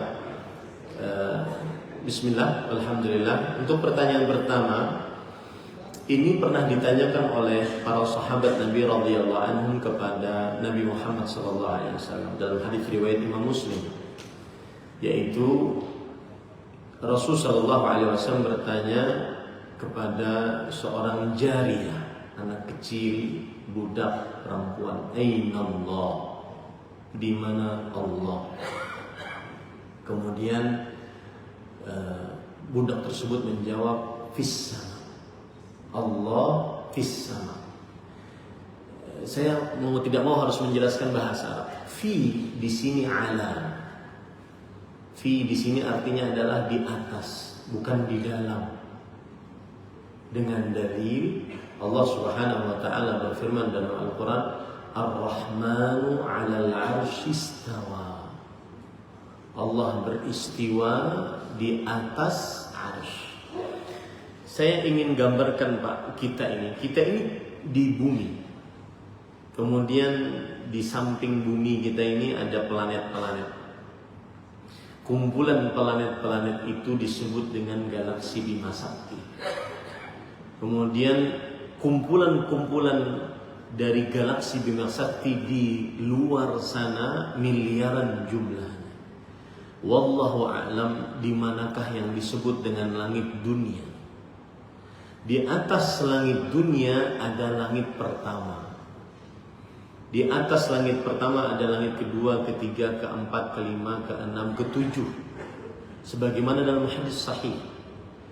Yang menjadi menarik di sini adalah antara langit dunia dengan langit satu itu 500 tahun perjalanan. Antara kemudian ketebalan langit satu itu 500 tahun perjalanan. Kemudian antara langit satu dengan langit dua 500 tahun perjalanan. Ketebalan langit dua 500 tahun perjalanan. Antara langit dua dengan langit tiga 500 tahun perjalanan, terus sampai ke 7. Kemudian di atas langit ke-7 ada kursi. Allah berfirman dalam Al-Quran dalam ayat kursi, ayat paling a'zam di dalam Al-Quran. Wasi'a kursiyyuhus samawati wal ardh. Kursinya Allah meliputi langit dan bumi. Saya ingin ngajak dengan cerita ini, saya ingin ngajak tentang kebesaran Allah ya Pak. Yang tadi kita, di manakah Allah? Kemudian setelah ada kursi, kemudian ada air. Di atas air ada arsy. Wallahu fawqal arsy. Dan Allah di atas arsy. Gambarannya Pak, kursi, Rasulullah SAW pernah menggambarkan kursi dibandingkan langit yang 7 itu seperti sebuah wajan besar, kemudian ada cincin kecil dimasukkan ke dalam wajan tersebut sebanyak 7 biji. Langit yang besar 7 lapis tadi yang tinggi tadi, silahkan itu hitung berapa ratus tahun tadi. Itu bagaikan cincin 7 yang dimasukkan dalam wajan yang besar. Itu kursi. Lalu di atas arsy, di atasnya ada air, kemudian di atasnya ada arsy. Arsy dibandingkan dengan kursi seperti orang buang cincin, kata Rasulullah SAW, di ardi falat, di padang pasir yang luas, buang cincin. Cincin itulah kursi, padang pasir itulah arsy Allah Subhanahu wa ta'ala. Dan Allah di atas arsy Subhanahu wa ta'ala. Jadi kalau ditanya, saya berdoa kemana, Allah ada di mana, maka jawabannya di atas arsy. Tetapi yang paling penting kita ketahui adalah bukan Allah Subhanahu wa ta'ala di atas arsy, tapi Allah ilmunya mengetahui seluruh makhluk. Makanya Allah berfirman dalam Al-Quran, Huwal awwal wal akhir wal zahir wal batin. Ya, saya Pak pribadi sangat suka sekali ketika sudah berbicara tentang Allah. Kenapa? Karena merinding saya, subhanallah. Karena kata Rasul, kata Allah Subhanahu wa ta'ala, Man dzakarani fi mala' dzakartuhu fi mala'in khairun min. Siapa yang menyebut namaku di hadapan manusia yang banyak, aku akan puji dia di hadapan malaikat yang mulia-mulia. Mudah-mudahan kita semua dipuji oleh Allah Subhanahu wa ta'ala. Kemudian Bapak Ibu saudara-saudari yang dimuliakan oleh Allah, yang paling penting Allah beristiwa di atas arsy. Itu adalah kalau ditanya di mana Allah. Tetapi yang paling penting Allah ilmunya mengetahui. Makanya huwal awwal wal akhir. Apa maknanya awal akhir? Dialah yang awalan, dialah yang akhirat. Bukan itu saja, tetapi ilmunya, makanya para ulama mengatakan ini ihatah zamani. Ini artinya ilmu Allah menguasai zaman. Yang awalan tanpa ada awalannya, ilmu Allah mengetahui. Kemudian yang akhiran tanpa ada akhirannya, ilmu Allah mengetahui. Al-zahir wal batin, yang atas dan batin yang paling bawah. Ini para ulama mengatakan ihatah makaniyah. Ilmu pengetahuan Allah meliputi segala hal. Itu yang paling penting saat kita berdoa.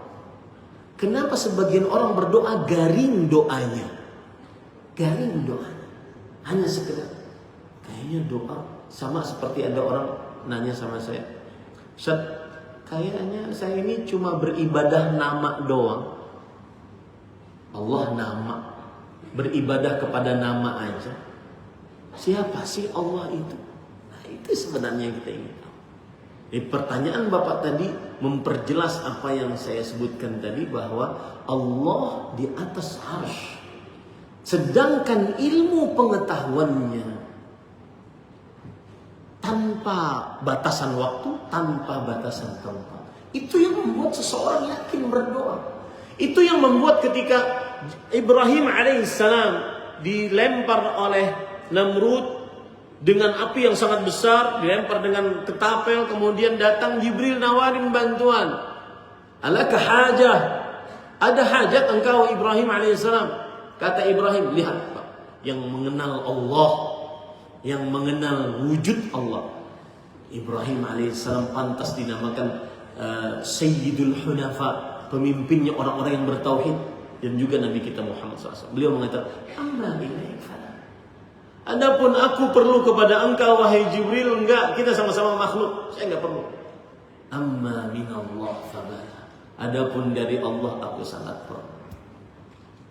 Bisa dimaklumi Pak? Pertanyaan yang kedua, Allah Subhanahu wa taala, Rasulullah SAW memerintahkan kita, u'budullah ka'annaka tarah, fa in lam takun tarahu fa innahu yarak. Beribadahlah engkau seakan-akan engkau melihat Allah. Tetapi jika engkau tidak melihatnya, maka yakinilah Allah melihatmu. Ini maksudnya Pak adalah agar kita senantiasa merasa muraqabah, merasa diawasi oleh Allah. Kita di dunia, para ulama bersepakat, tidak akan pernah bisa seorang manusia melihat Allah di dunia. Karena itu sudah diminta oleh Nabi Musa alaihissalam. Arini anzur ilaik, qala lan tarani. Wahai Allah, berikan, perlihatkan engkau, aku ingin melihat engkau. Kata Allah Subhanahu wa taala, lan tarani, engkau tidak akan pernah bisa melihat. Jadi yang dimaksud Allah mengatakan beribadahlah seakan-akan melihat Allah, seakan-akan kita berhadapan dengan Allah, merasa diawasi oleh Allah Subhanahu wa taala. Maka sholat kita akan khusyuk. Ibu-ibu sholatnya tidak mikirin bumbu di dapur. Karena ada sebagian ibu-ibu sholat Allahu Akbar, ngeracik bumbu. Sepertinya tadi vetsinnya kurang. Bapak-bapak sholatnya Allahu Akbar, mikirin tadi kunci mobil di mana. Dan dapat.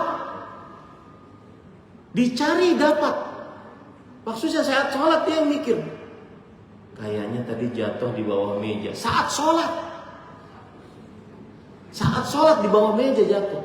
Pas habis sholat salam dia lihat di bawah meja. Benar, berarti dia sholatnya nyari kunci mobil. Itu yang dimaksud Pak. Makanya Allah berfirman dalam Al-Quran, fawailul lil musallin. Ayat ini nikmat dari Allah. Neraka wail bagi orang-orang yang salat, alladzina hum an salatihim sahun, orang-orang yang lalai tentang salatnya. Allah tidak berfirman alladzina hum fi salatihim sahun, orang-orang yang lalai di dalam salatnya. Kalau seandainya Allah berfirman seperti itu, kita semua itu Pak. Orang-orang yang lalai di dalam salatnya, seperti ibu-ibu tadi. Allahu Akbar. Kayaknya gulanya kurang. Habis salat salam, diperiksa makanannya. Nah kan benar, kurang gula.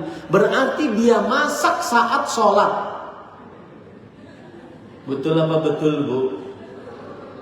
Kadang saat sholat Allahu Akbar, khusyuk, tapi mulai syaitan membisikkan, tangan pura-pura berwibawa turun. Enggak ada. Mulai dia keliling. Berarti sholatnya sambil nyari kunci. Nah, itu yang dimaksud Pak.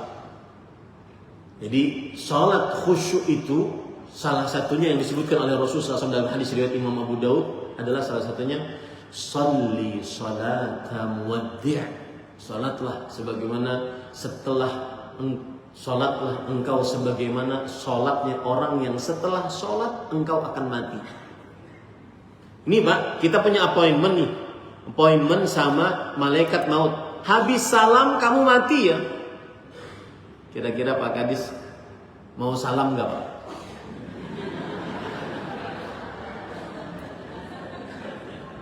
Itu bah khusyuk. Lama rukunya, lama sujudnya. Enggak bangun-bangun. Habis punya janji sama malaikat maut, habis salam mati. Kenapa kita bisa sholatnya seperti kata Rasulullah SAW, tilka salatul munafiq, itulah sholatnya orang munafik.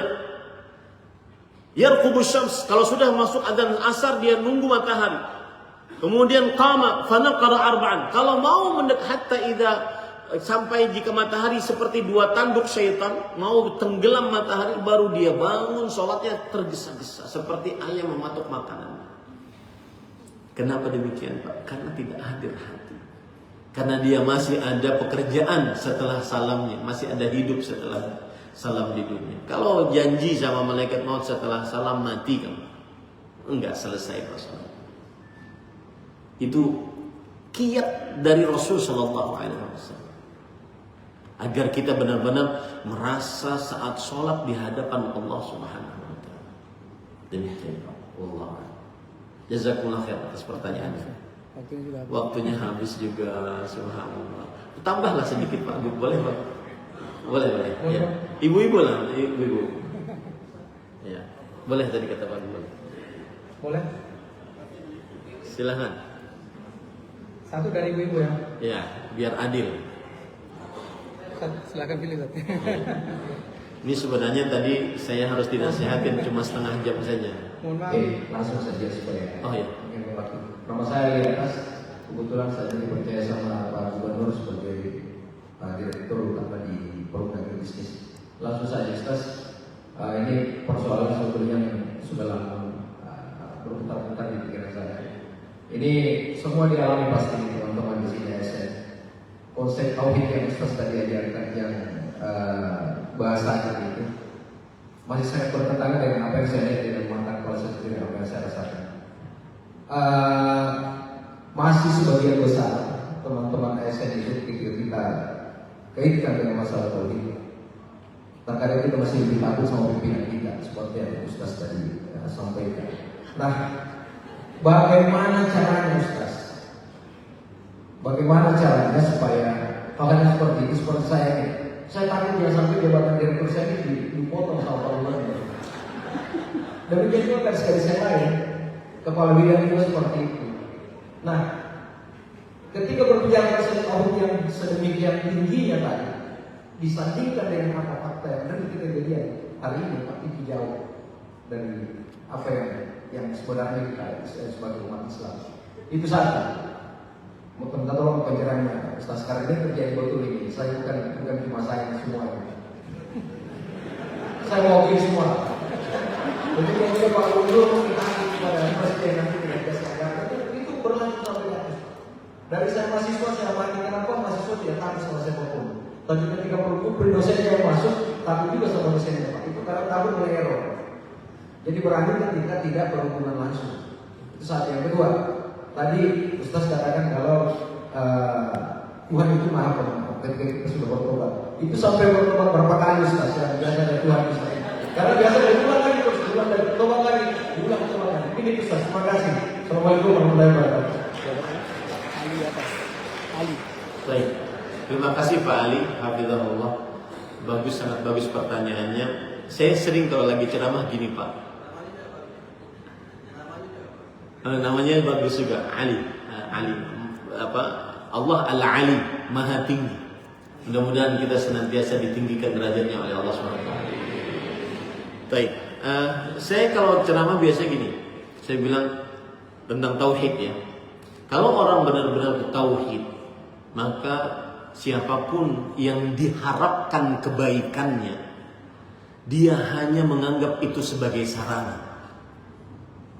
Karena semua kebaikan yang orang lain miliki tidak akan pernah sampai kepada kita kecuali dengan izin Allah Al-Ahad. Kita takut untuk dikurangi jabatan, di apa saya tidak paham ya tentang jabatan-jabatan, dikurangi gaji kah atau dikurangi potongan apakah dan semacamnya. Siapa saja yang kita takuti, maka harus yakini baik-baik bahwasanya semua yang kita takuti tersebut tidak akan bisa memberikan manfaat atau mudarat kecuali dengan izin Allah Subhanahu. Kalau Pak Ali nanya bagaimana implementasinya, maka jawabannya disinilah kita harus berusaha menguatkan tauhid kita. Saya beri contoh Pak ya. Ini misalkan air Pak. Air di mulut saya, di depan mulut saya. Tetapi ketika kita meyakini bahwa air ini tidak akan pernah masuk walau setetes pun ke dalam mulut saya kecuali dengan izin Allah, maka dia tidak akan pernah masuk.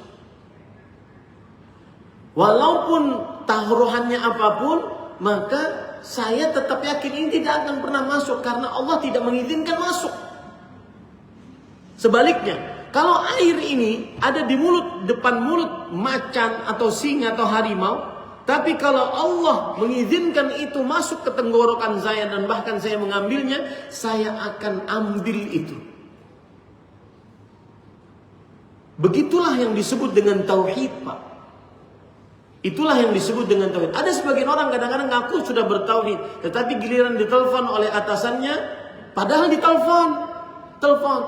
Halo, siapa? Siap. Sampai ke bawah meja siapnya. Mana tauhidmu? Mana tauhidnya, Pak? Bahkan ada sebagian orang kadang-kadang ini. Ini sebenarnya kelakuan yang dianggap biasa tapi sangat bertentangan dengan tauhid. Saya beri contoh. Ada di beberapa saya pernah lihat mobil. Kemudian di mobil itu ada spion dalam biasanya. Kemudian ada diletakkan pangkat bintang jenderal ya. Untuk apa, Pak? Agar kalau seandainya dia lewat, polisi tahu ini adalah keluarganya jenderal nih. Jangan macam-macam. Jangan nilang. Ini sebenarnya bermasalah dengan tauhid, Pak. Iya, betul. Jangan macam-macam nih. Ya. Karena seperti yang sudah saya ungkapkan tadi, kenapa sih Islam dinamakan Islam? Islam itu artinya al-istislamu lillahi bitauhid. Berserah diri hanya kepada Allah dengan tauhid. Saya beri contoh ya, Pak. Seorang istri, ini mungkin ibu-ibu bisa menjadi inspirasi bagaimana kekuatan tawakal menghadirkan anak. Seorang istri pasrah kepada suaminya ketika sudah 4 tahun, kemudian belum punya anak. Sang suami mengatakan kepada istrinya, mungkin saya harus mencari ladang cocok tanam yang lain. Karena saya ingin punya anak. Nanti kita akan bicarakan itu secara fikih apakah boleh seperti itu atau tidak. Karena saya ingin punya anak. Kemudian sang istri mengatakan apa? Hasbiyallah wa ni'mal wakil. Lihat, Pak. Perkataan ini agung, Pak. Hasbiyallah wa ni'mal wakil. Hanya Allah pencukupku, Pak Ali. Dan Allah sebaik-baik yang aku sandari. Setelah itu apa yang terjadi, Pak? Persis seperti istrinya Nabi Zakaria. Wa aslahna lahu zaujah. Kemudian kami perbaiki rahimnya istri Nabi Zakaria. Akhirnya subhanallah dapat kembar. Kadang sebagian istri ketika setiap bulan haid dia sengsara, stres atau bagaimana, tetapi dia lupa untuk bersandar kepada Allah Subhanahu wa taala. Jadi intinya Pak Ali, kalau seandainya benar-benar ingin seseorang bersandar kepada Allah dan tidak takut kepada atasan, maka jawabannya adalah dalami baik-baik iyyaka na'budu wa iyyaka. Hanya kepadamu kami beribadah dan hanya kepadamu kami minta tolong. Tidak ada yang bisa memberikan apapun kecuali Allah Subhanahu wa taala. Baik. Kemudian yang kedua, taubat. Sampai berapa kali Ustaz taubatnya? Apakah Allah pernah bosan dengan taubat manusia? Subhanallah. Kita ini berhadapan dengan Allah yang inna rahmati sabaqat ghadabi. Kata Allah Subhanahu wa taala, wahai hambaku, rahmatku mendahului kemurkaanku. Kita harus yakini itu baik-baik, Pak. Kita ini berhadapan dengan Allah yang namanya Ar-Rahman, Ar-Rahim. Maha pengasih, maha penyayang. Kita ini berhadapan dengan Allah yang berfirman, Ya ibadiyalladzina asrafu ala anfusihim la taqnatu min rahmat. Wahai hamba-hambaku. Siapa yang dipanggil hamba-hambaku di sini? Yang melampaui batas, yang bermaksiat. Sampai kapan, Ustaz? Karena kadang taubat saya ini bosan, Ustaz. Saya pernah, Pak, habis kajian didatangi oleh seorang pemuda. Nangis dia. Kenapa ya akhi? Kenapa wahai saudaraku nangis? Ustaz, nggak bisa Ustaz. Yang Ustaz sebutkan itu nggak mungkin terjadi. Saya sudah bertobat dari nonton film porno, Ustaz. Saya punya 1 GB semuanya haram. Saya hapus gara-gara dengarkan ceramah Ustaz. Setelah sepekan saya download 20 GB, Ustaz. Bahkan saya melihatnya sambil saya, ini benar-benar cerita, Pak. Melihatnya sambil saya menangis dan istighfar. Tapi saya tetap melihat. Inilah sering saya katakan. Kenapa di dalam bulan Ramadan syaitannya diikat dengan rantai. Tetapi masih banyak maksiat. Karena maksiatnya sudah menjadi habit. Sudah menjadi tabiat. Susah untuk dirubah. Jadi nggak perlu setan. Maksiatnya sudah menjadi habit, nggak perlu setan untuk korupsi, nggak. Sudah tabiat dia. Kalau ada yang bisa di-backup, kenapa enggak? Betul? Sudah menjadi tabiat, nggak perlu setan, karena dia setannya. Maka saya bilang, ya akhi bertobat. Allah tidak pernah bosan dengan taubatmu. Apa dalilnya, Pak? Perhatikan dalilnya. Idza adnaba al-'abdu dzamban, jika seorang hamba berdosa, wa ya'lam anna Allah yaghfiru dzunub, kemudian dia mengetahui Allah mengampuni dosanya, lalu dia bertobat, kemudian dia melakukan dosa lagi, lalu dia mengetahui bahwa Allah mengampuni dosanya, lalu dia bertobat, lalu dia mengakui lagi Allah mengampuni dosanya, lalu dia bertobat lagi, mengakukan dosa lagi, lalu dia bertobat lagi, sampai di akhir hadis Abu Hurairah sahih, sampai di akhir hadis Allah mengatakan i'mal faqad ghafartu lak. Saya artikan secara letterlock sebelum saya terjemahkan. Silahkan Bapak interpretasikan masing-masing. Kerjakan sesukamu, aku ampuni dosamu. Menurut Pak Ali, apa tadi maksudnya? Boleh berdosa berarti. Kerjakan sesukamu, aku ampuni dosamu. Apa maksudnya? Maksudnya adalah, perhatikan Pak, lihat indahnya Allah Subhanahu wa ta'ala, Ar-Rahim, Ar-Rahman, Al-Ghafur. Orang, Pak, kalau malam-malam sepertiga malam terakhir, terutama dalam bulan Ramadan seperti mengakui seperti ini, Pak. Saya kemarin ada kajian bersama Syekh dari Kuwait, Dr. Muhammad Hisham Tahiri. Beliau mengatakan, Ahmad, hari Jumat hari saya bersama Allah Subhanahu wa ta'ala. Itu perkataan indah. Hari Jumat hari saya bersama dengan Allah. Terutama antara asar dan maghrib. Orang meyakini seperti ini, Pak. Allah Maha Pengampun, Allah Maha Pemberi rezeki, Allah Maha banyak nikmatnya kepada kita. Niscaya dia akan menangis berderai-derai. Dia akan malu untuk bermaksiat kepada Allah Subhanahu wa ta'ala. Apa kata Allah? I'mal faqad ghafartu lak.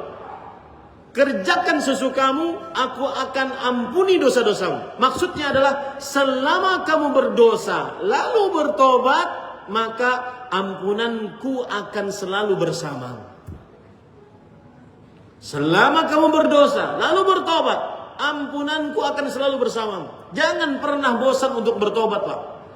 Jangankan Bapak, Ibu yang berbicara di hadapan Bapak Ibu, mungkin kalau seandainya dosa ini ada coretannya di muka nih, muka saya hitam pekat, banyak dosanya, Pak. Cuma Allah yaghfir.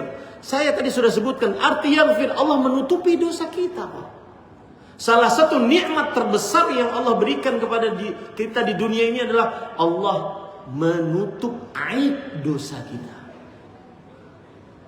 Maka bertobatlah kepada Allah. Jangan pernah bosan, karena Allah tidak akan pernah bosan sampai kita bosan. Innallaha la yamal hatta yamal. Allah tidak akan pernah bosan sampai kita bosan. Demikian sebenarnya pengen lagi dan lagi, tetapi waktunya nggak cukup. Pak Gub, terima kasih banyak atas undangannya. Mudah-mudahan bapak-bapak ini semua dirahmati oleh Allah Subhanahu wa taala. Saya berdoa dengan nama-nama Allah yang husna dan sifat-sifatnya yang mulia. Allahumma inna nas'aluka ilman nafi'an wa rizqan tayyiban wa amalan mutaqabbala. Rabbana ighfir lana wa li ikhwanina alladhina sabaquna bil iman wa la taj'al fi qulubina ghillan lil ladzina amanu rabbana innaka ra'ufur rahim. Rabbana ighfir lana wa li walidina warhamhum kama rabbawna shighara. Rabbana ighfir lana wa li walidina wa lil mu'minina yawma yaqumul hisab. Rabbana hab lana minas salihin. Rabbana hab lana min ladunka dzurriyyatan thayyibah innaka sami'ud du'a. Allahumma waffiqna li lailatul qadar. Ya Allah, berikan kami petunjuk untuk bisa mendapatkan Lailatul Qadar pada bulan Ramadan ini.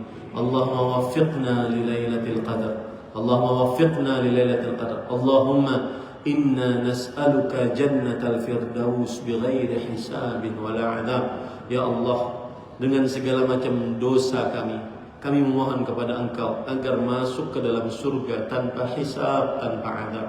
Allahumma inna nas'aluka ladzatan nazar ila wajhikal karim.